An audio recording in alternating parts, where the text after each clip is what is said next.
So, welcome DefCon 21. Last year was DefCon 20. This is 21. Welcome. We thought about calling it DefCon 20 plus plus, but you know. So, last year, surrounding the badges, there's always this little bit of panic here. So you guys aren't getting any audio, are you? So this is me saying, basically, this is my empty lanyard. This was Wednesday afternoon last year, right before the conference started, and me holding up the lanyards and saying, yeah, where's my badges? Where are they?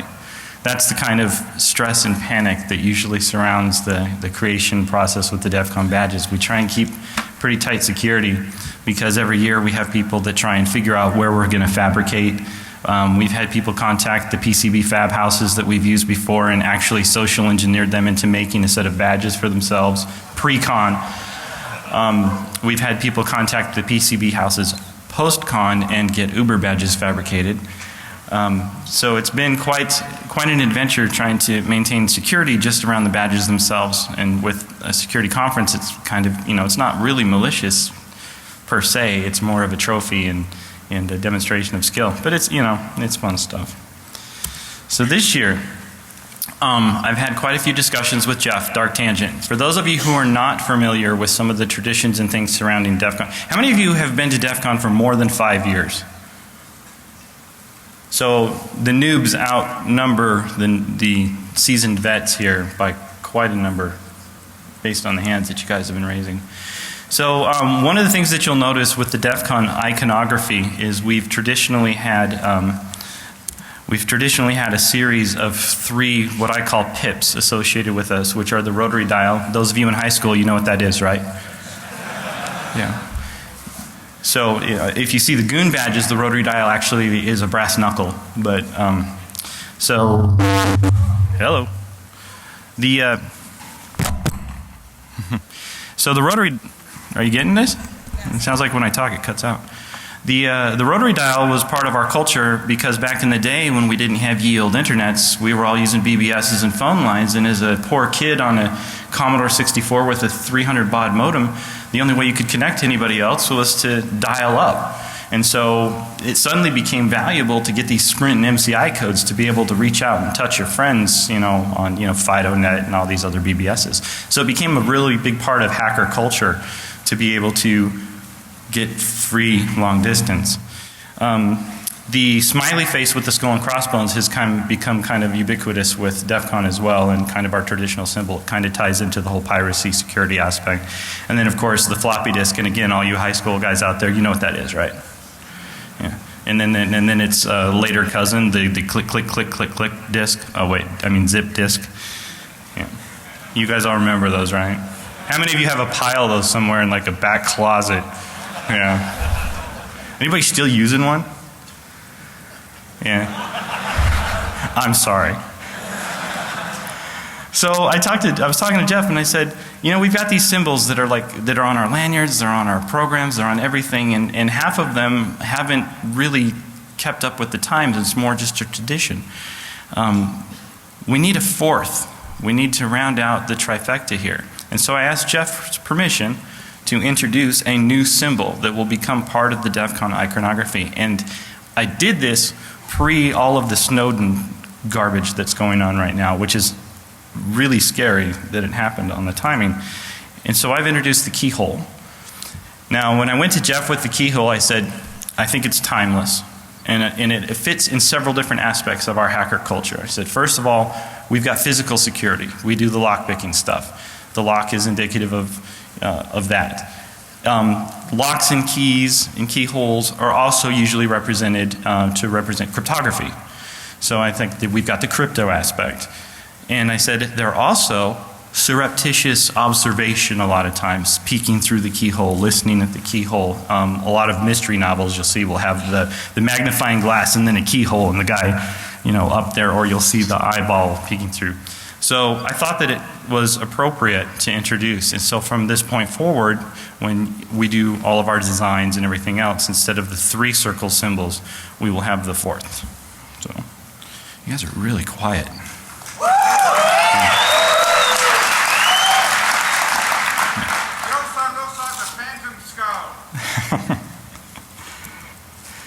So, another tradition that I'm going to break. Oh, and side tangent. So I kind of pictured this year as, you know, those magicians' famous secrets revealed, where the dude wore the stupid hockey mask and told how all the magic tricks were done on like a cable show. And he did that so that the same magicians couldn't keep reusing the old crap over and over again. This year, with this breaking of traditions, was kind of my foray into, okay, I've been doing a lot of this stuff for many, many years for DefCon now, but my personal challenge is to try and best myself every year with the badge design, the crypto, the game design, and all the things that I touch.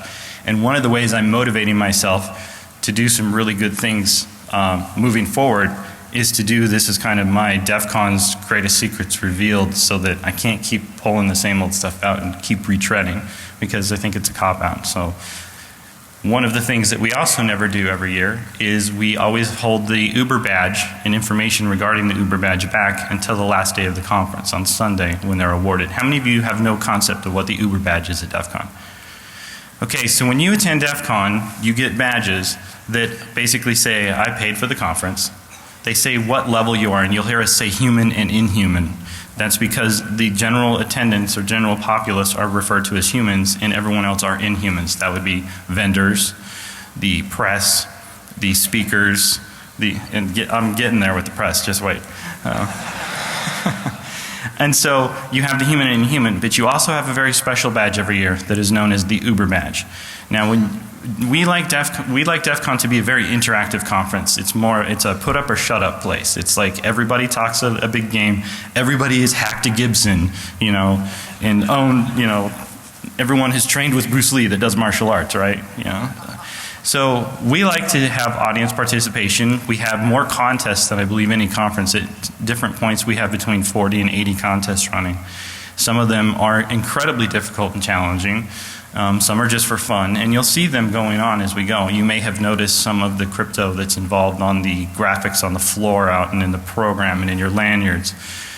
So if you come to DefCon and you compete in what we call a black badge competition, which means a competition that warrants enough effort and skill, you are awarded a black Uber badge, and that is free entrance into DefCon for the rest of your life.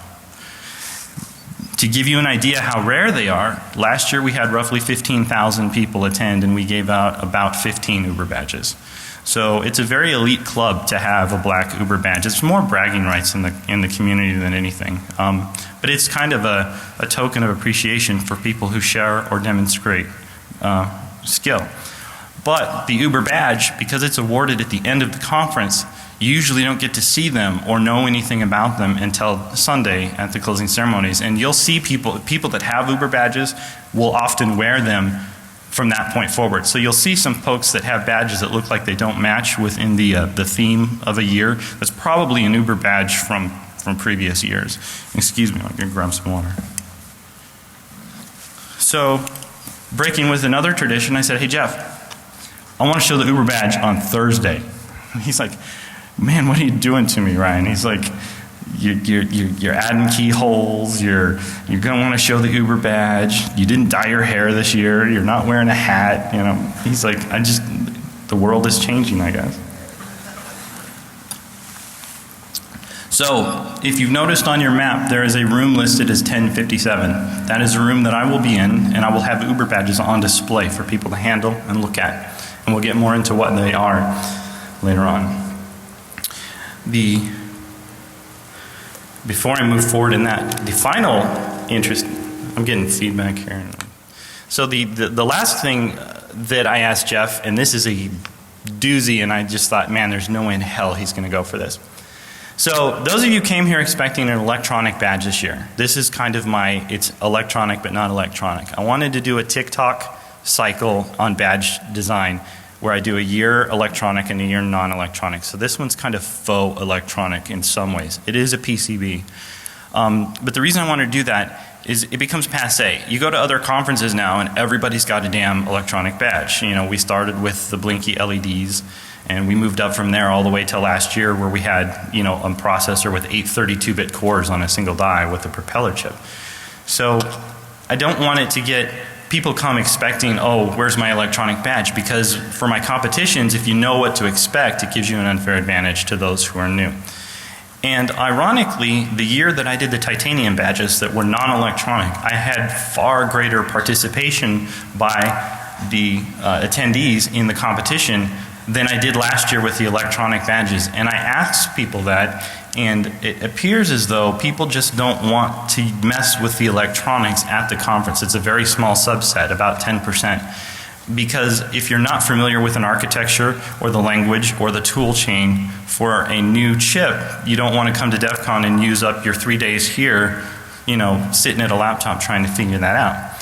So I went to Jeff and I said, you know, one of the really iconic parts of DefCon is the badge. And we keep it secret every single year until the conference starts. And I go, I want to tell them about DefCon 22's badge at DefCon 21 so that they have a year to prepare. And he didn't get back to me for a while. He said he had to think about it.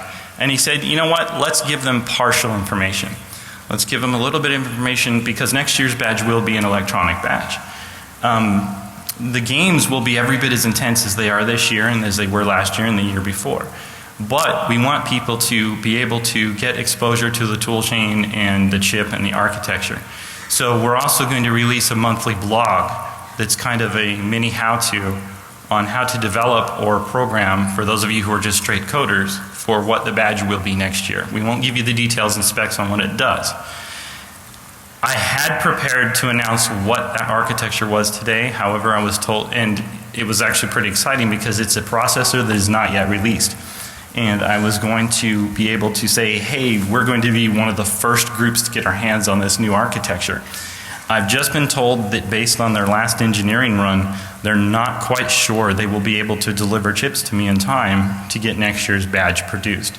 That being said, I've got to wait to tell you what that architecture is because if they can't get me that architecture before next year, then obviously I can't do it. So I can neither confirm nor deny that. I've actually kind of set a deadline that by December this year, if that information hasn't been really, if they haven't told me that they can source that chip for me by December, then I'm just going to pick a different architecture. And I can tell you that my fallback architecture will most likely be an MSP 430 or something in that series from TI. So anyway, secret information, you're already, see, it's kind of like my doc dump. You guys have like hacked into my system and you're getting all my secrets and my information. So I'm going to have to go back and rethink my security cycle, I guess. So here on the screen you'll see some of the CAD work that was done for the Uber badge this year. And I normally use Altium for my design stuff, for those of you who are familiar with the tool chain. But I wanted to use software that would be able to be accessible for free to everyone. So all of the badges this year were actually designed on the free version of Eagle. And for those of you who do design work, that you know that's like slamming your nuts in a door over and over again.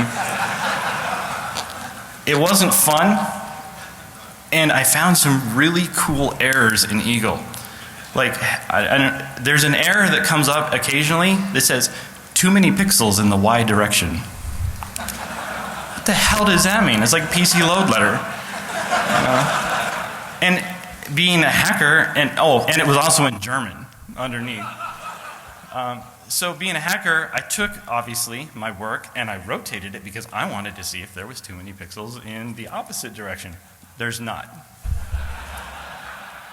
I still don't know why I got that error because I couldn't reproduce it just by, because then, of course, you start reducing a bit at a time to find out where that extreme is, right? So this year's badge, the Uber badge specifically, is an homage to my grandfather. My grandfather was a watchmaker. He told me that when he was in watchmaking school, they would basically hand them raw metal stock, and they had to make a watch. That included making the screws, the springs, the case, everything. Since this is something I just started doing since last DefCon, I didn't have that level of skill or the equipment to do that, so I ordered some of the parts pre-assembled, but then assembled those parts. For those of you who are familiar with watchmaking, I couldn't possibly do the hairspring to the balance wheel myself, so those came assembled. But when you If you look at the graphic that's on the bottom there, most mechanical watch movements only have 5 main components. And I had this whole cool spiel prepared to show how we could map security and hacking and using the watch to move that forward, but then I decided I can't share that with you yet because it will ruin some of the badge challenge that is happening this year. But if you go across the bottom, you've got basically a mainspring, and then your gears to transfer the energy from the mainspring. Then you've got your balance wheel and your escapement, which control how that energy is released. So that's kind of like your firewall. And then at the end, the 5 and the 6 are displayed to show you the time. So all of the glass that's on the Uber badge is they're actual watch crystals on them on the front and the back. I don't know, can you hear this? So it's really hard to sleep when you have 30 of these ticking in your room. And I'm getting to the point now where I've just started blocking the noise out because I've been working on these for so many months that it just tick, tick, tick, tick, tick all the time. So there's some of the movements out with the PCB on top on one of my desks. Thank you. Somebody clap.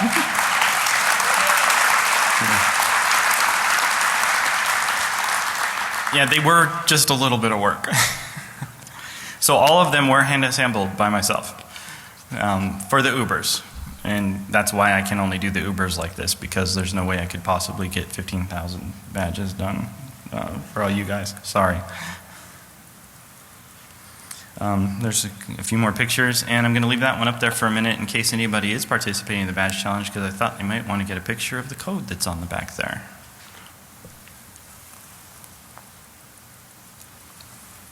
Geez, you guys are quiet.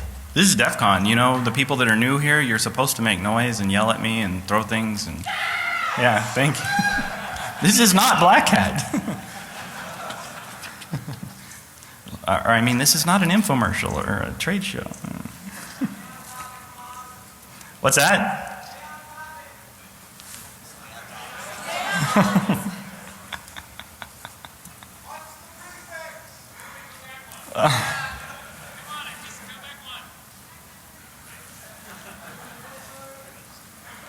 Are you done? No? Yes? 10 seconds.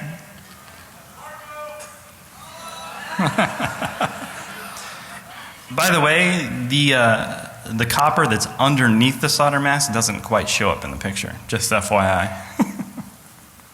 Some of you may have noticed that on your own badges. There's some, well, we'll get to that in a minute. So, one of the other things we did this year, more variations on the badge than ever. So up until the time I started doing the badge design, we always did, here's your human badge, here's your press badge, here's your speaker badge, and there was only one human badge. So I started, because I'm a masochist I guess, doing multiple human variant designs to give you guys some variety and flavor, and it gave me more of a palette space for the crypto challenges that I was creating for you guys. So this year there are more, I won't tell you how many because that's part of the game, is for you to figure that out. There are more human variations than we have ever had. In addition to that, and there's us doing some of the sorting of the badges to make sure that when we distribute them, there was a mixture, because one year, last year actually, the registration desks were taking the boxes as they came in, and of course, even though there were multiple designs, they came grouped together. So all of a particular badge were going out like on Thursday and all on Friday, and it prevented people from moving forward in the game because they couldn't find the other variants. So we actually hand mixed up all of the badges this year. Yeah.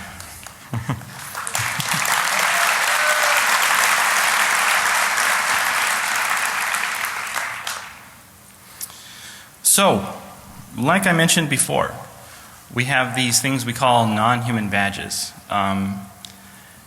You will notice that all of the non-human badges this year are in fact face cards, with the exception of one.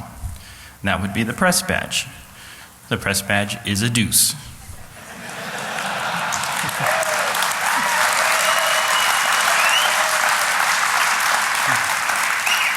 And for the slow kids in the audience, that is my fuck you to the press.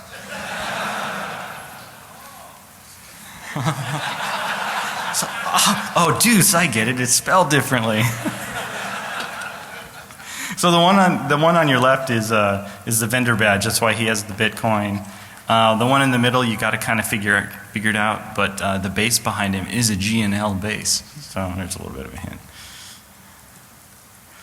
So I added 2 new card types because no poker game would be complete without the ability to get the hack hand. So I introduced the hacker card and the crypto card in place of the 2 jokers. So now if you get the hacker, the crypto, an ace and a king, you have the hack hand in your playing hand. So the intent there was to add some variation to other card games and things like that. By the way, those of you who have purchased some of those decks, they came with 2 hackers in them because they did a misprint, because everything I do seems to get screwed up in production somehow. We actually got the crypto cards printed and overnighted, and we have them. I'm going to have them in my 1057 room. So if you bought one of those decks, bring it in there, show me the deck, and I will give you one of those crypto cards. So there's your hack hand.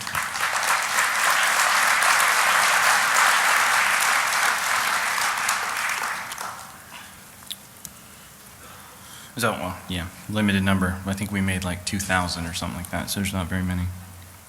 In fact, if you guys like them, we may just do a blank run for next year or whatever.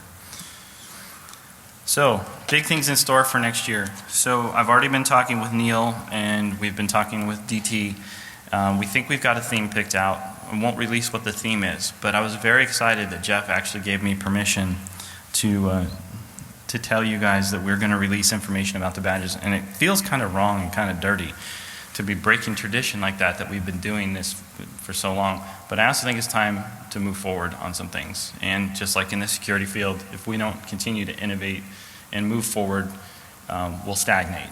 And I think that's starting to happen in some areas. So I really think we need to push the envelope, and I hope that's what we do here at DefCon, and I hope that's what all of you do when you go back to your respective schools and places of business. So, well, thanks. People are finally clapping for me. Yeah, come on, innovate. Aren't you guys tired of shit being broken? Come on. So if you take a look at your badges, some of them, not very many, but some of them are 4-layer boards, not 2. And I won't tell you which ones they are. But they are, the ones generally, the general populace badges are a 2-layer PCB with exposed copper and a solder mask. And were designed in Eagle. The artwork could be done as vector art in free program like Inkscape. So technically the entire process of fabricating your own creation, which is what I'm hoping to inspire you to do, those of you who've never even thought of it, you can go download free tools and basically crank out a circuit board like the one you have around your neck. So, a circuit board, which is what they are. They're printed circuit boards, PCBs. Maybe. There may be other things. It's copper. You can solder to it. Just because it doesn't look like a pad doesn't mean it might not be. So anyway, you guys like them? You enjoy the badges this year?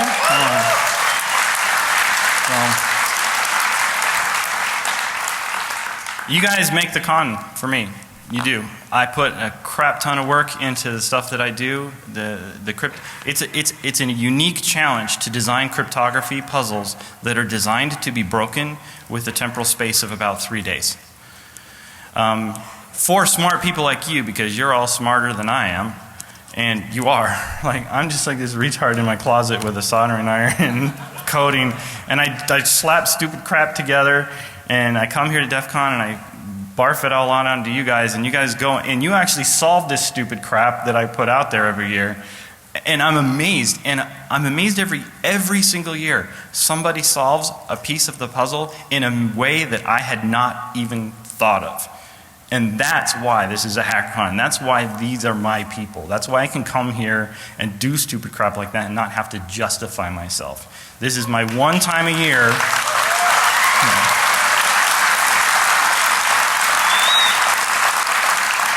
Yeah, this is my one time a year I can go in a large group like this and not feel like that odd duck, or like I have to explain my t-shirt, or I have to explain why I did what I did.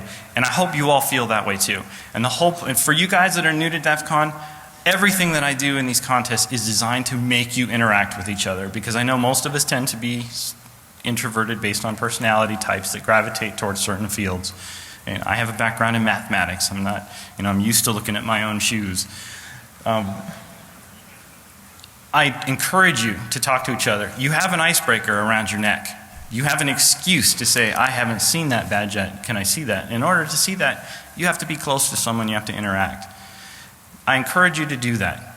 I also encourage you to do that because it makes solving the puzzles easier, and it's actually impossible to solve the puzzles this year without looking at other people's badges. The same thing was true last year and the year before that.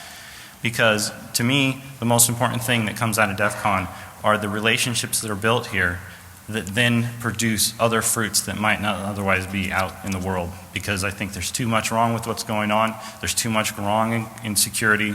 We've seen a lot of bad stuff coming out in the news lately. And you all understand, we're odd. We're the odd folks in this. If you go out and you think about the average IQ of somebody on the planet, and it's kind of frightening. Yeah. So anyway, I'm glad you're all here. Welcome to DefCon 21.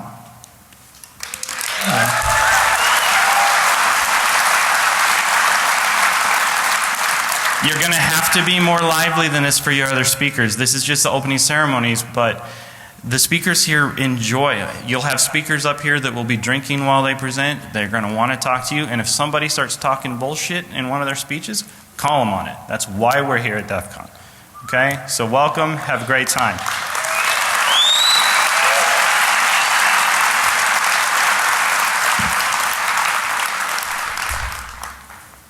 Do I release the hounds now? What do I do? Tell the security story. Oh, you guys want to hear the TSA security story? So I hand carried the Ubers and several of the badges, and I had them in a box wrapped up and duct taped shut with black duct tape. Probably not the best choice.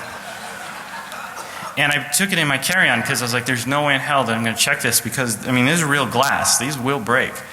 And so I checked the box. It's going through the x-ray machine, and the lady's looking at me. And she looks at the screen. And she looks back at me, and I see her eye kind of raise. And she looks back at the screen, and then they do the whole call someone else over. You know, according to Bruce, the security theater began. Curtain rose, and Act 1 started. So the TSA had another gal come over and look at the screen, and of course then they pull it out the other side of the x-ray. Sir, is this your bag? Yes, it is. Would you mind, because it was in a box inside of my carry-on. So she goes, I'm going to take it out. And I was like, go ahead, please be careful. It's fragile.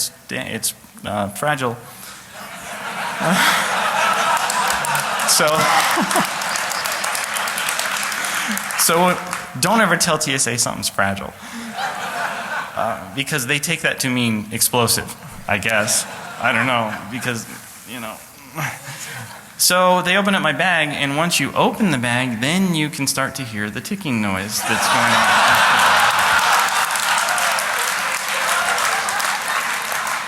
on. TSA doesn't like little boxes wrapped in black duct tape that tick. That show up with extreme amounts of metal in the x-ray. Not good, especially when there's a big fucking skull on it. So it was fun, and I'm glad I made my flight. How's that?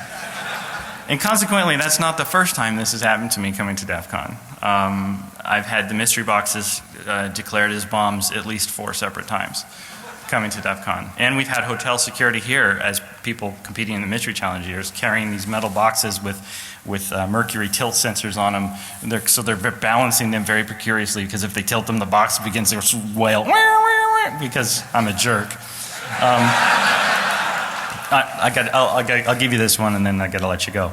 I had these thick steel boxes that were made out of a tube, and they had locks on the top and bottom. and I put the mercury tilt switch inside, so they couldn't tilt the box, but they had to pick the bottom lock first. So they've got these big ass heavy boxes that they can't tilt, and they have to go up through the bottom. So you've got people holding these boxes that weigh like 50 pounds over the head of some guy who's underneath, trying to pick the lock from the underside. And so here's security walks by, and here's these guys like holding the box, and you got this guy on the ground.